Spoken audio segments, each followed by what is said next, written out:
Andy Eigenman at asawa nitong si Pilmar Alipayo, ipinakita kung paano sila nag-celebrate ng New Year.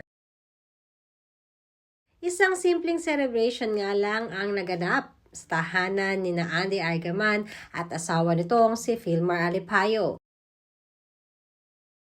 Sa naging post sila sa kanilang social media account, ipinakita ng dalawa kung gaano sila kasimpleng nag-celebrate ng New Year kasama ang kanilang mga anak. Ayon nga sa naging caption ni Filmar, 2025 is the toughest and heaps of challenges, but we learn and keep moving. Salamat sa ako tanan barkada, pamilya, labi na sabsako asawa. Let's go 2026. Hindi naman lingid sa kalaman na karami na dumaan ang relasyon ng dalawa sa isang masilimuot na sitwasyon sa nakaraang taon. Subalit sabi nga, ang importante ay nalagpasan nila itong dalawa na magkasama.